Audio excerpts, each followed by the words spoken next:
Sejarah Alor. Menurut cerita yang beredar di masyarakat Alor, kerajaan tertua di Kabupaten Alor adalah Kerajaan Abui di pedalaman pegunungan Alor dan Kerajaan Munaseli di ujung timur Pulau Pantar. Suatu ketika, kedua kerajaan ini terlibat dalam sebuah perang magic. Mereka menggunakan kekuatan-kekuatan gaib untuk saling menghancurkan. Munaseli mengirim lebah ke Abui, sebaliknya Abui mengirim angin topan dan api ke Munaseli. Perang ini akhirnya dimenangkan oleh Munasel. Konon, tengkorak Raja Abui yang memimpin perang tersebut saat ini masih tersimpan dalam sebuah goa di Mataru. Kerajaan berikutnya yang didirikan adalah Kerajaan Pandai yang terletak dekat Kerajaan Munaseli dan Kerajaan Bunga Bali yang berpusat di Alor Besar. Munaseli dan Pandai yang bertetangga akhirnya juga terlibat dalam sebuah perang yang menyebabkan Munaseli meminta bantuan kepada Raja Kerajaan Majapahit. Mengingat sebelumnya telah kalah perang melawan Abui, sekitar awal tahun 1300-an.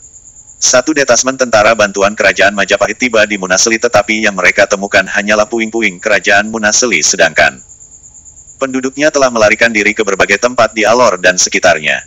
Para tentara Majapahit ini akhirnya banyak yang memutuskan untuk menetap di Munaseli. Sehingga tidak heran jika saat ini banyak orang Munaseli yang bertampang Jawa. Peristiwa pengiriman tentara Majapahit ke Munaseli inilah yang melatar belakangi disebutnya Galiau Pantar dalam buku Negara Kartagama karya Empu Prapanca yang ditulisnya pada masa jaya kejayaan Majapahit, 1367. Buku yang sama juga menyebut Galiau Watang Lema atau daerah-daerah pesisir pantai kepulauan. Galiau yang terdiri dari 5 kerajaan, yaitu Kui dan Bunga Bali di Alor serta Blagar, Pandai dan Baranua di Pantar. Aliansi 5 kerajaan di pesisir pantai ini diyakini memiliki hubungan dekat antara satu dengan lainnya. Bahkan raja-raja mereka mengaku memiliki leluhur yang sama. Pendiri kelima kerajaan daerah pantai tersebut adalah 5 putra Mawowolang dari Majapahit dan mereka dibesarkan di Pandai. Yang tertua di antara mereka memerintah daerah tersebut. Mereka juga memiliki hubungan dagang. Bahkan hubungan darah dengan aliansi serupa yang terbentang dari Solor sampai Lembata. Jalur perdagangan yang dibangun tidak hanya di antara mereka tetapi juga sampai ke Sulawesi.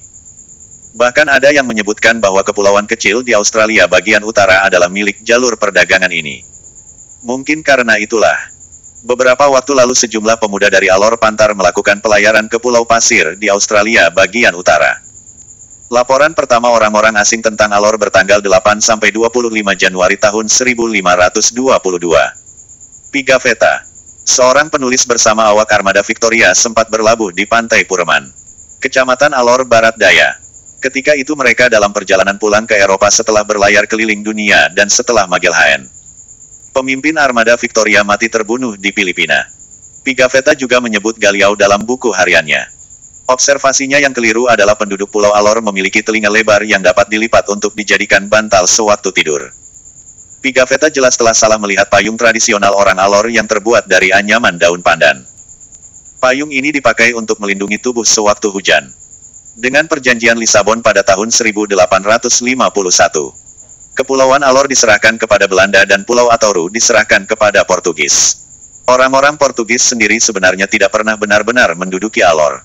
Walaupun masih ada sisa-sisa dari zaman Portugis seperti sebuah jangkar besar di Alor kecil. Pada tahun 1911, pemerintah kolonial Belanda memindahkan pelabuhan laut utama dan pusat pemerintahan Alor dari Alor kecil ke Kalabahi.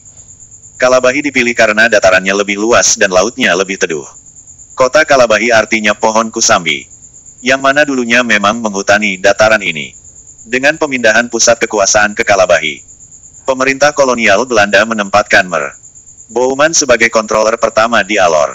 Sebelumnya tanda kehadiran kolonial Belanda di Alor hanya terdiri dari seorang penjaga pos dan seorang serdadu berpangkat letnan. Pada masa controller Bouwman, beberapa pegawai pemerintah Belanda didatangkan. Upaya-upaya mengkristenkan para penganut animisme pun mulai dilakukan. Baptisan pertama dilakukan pada tahun 1908 di Pantai Dulolong. Ketika seorang pendeta berkebangsaan Jerman, D.S. William Bah tiba dengan sebuah kapal Belanda bernama Canocus, yang oleh orang Alor di zaman itu disebut dengan kapal putih. Di antara mereka yang dibaptis terdapat Lambertus Moata dan Umar Watang Nampira, seorang penganut Islam yang taat. Lambertus Moata kemudian menjadi pendeta pribumi Alor yang pertama. Sedangkan Umar Watang Nampira barangkali bersedia dibaptis untuk menghormati para pengunjung pada saat itu. Gereja pertama yang dibangun adalah Gereja Kalabahi, sekarang Gereja Pola. Gereja ini dibangun pada tahun 1912. Kayu-kayunya didatangkan dari Kalimantan sedangkan pekerjanya adalah Pak Kamis dan Pak Jawas yang beragama Muslim. Oleh karena itu sampai saat ini masih merupakan sesuatu yang umum dilakukan di Alor bahwa pembangunan gereja dilakukan oleh orang Muslim dan masjid dilakukan oleh orang Kristen. Pada masa ini Alor terdiri dari 5 kerajaan, yaitu Kui, Batu Lolong, Kolana, Baranusa dan Alor. Kerajaan Alor wilayahnya meliputi seluruh Jazirah Kabola, bagian utara Pulau Alor. Pada tahun 1912 terjadi pengalihan kekuasaan raja dari dinasti Tulimau di Alor Besar kepada dinasti Nampira di Dulolong. Pemerintah kolonial Belanda lebih cenderung memilih Nampira Bukang menjadi Raja Alor sebab beliau berpendidikan dan fasih berbahasa Belanda. Sebagai kompensasi, putra mahkota Tulimau ditunjuk sebagai Kapitan Lembur. Pengalihan kekuasaan ini menyebabkan terjadinya beberapa pemberontakan namun dapat diredam dengan bantuan Belanda. Sehingga secara tidak langsung pengalihan kekuasaan ini telah menjadi bibit salah satu lembaran hitam sejarah Alor dengan terbunuhnya Bala Nampira pada 1915 SD 1918. Bala Nampira menjadi raja menggantikan ayahnya dan pada 1918 beliau mati terbunuh di Ateng Melang. Penyebab terbunuhnya raja ini masih diperdebatkan sampai saat ini dan kadang-kadang dapat membangkitkan amarah di antara sesama orang Alor. Diyakini bahwa anggota-anggota Galiau Watang Lema menganggap pergantian raja sebagai sebuah pelanggaran yang amat berat dalam aliansi mereka karena sekutu dan saudara mereka telah dipermalukan. Sementara itu, di Abui timbul rasa tidak puas di kalangan bangsawan karena mereka diharuskan takluk kepada pemerintahan Raja Nampira. Beberapa anggota Galiau Watang Lema yang tidak puas dengan pengalihan kekuasaan raja itu menjanjikan sebuah moko yang bernilai tinggi kepada seorang wanita dari Manet bernama Malalei apabila dapat membunuh Raja Nampira. Dengan cara ini mereka berniat mengembalikan tahta Bungan Bali ke Alor Besar untuk memulihkan hukum dan pemerintahannya di Alor. Maka pemerintah kolonial Belanda, melalui Kontroler Muller menggunakan strategi yang ampuh, yaitu dengan mengawinkan putra Nampira dengan putri Bunga Bali dan berhasil dengan baik karena perdamaian pun tercipta pada saat itu.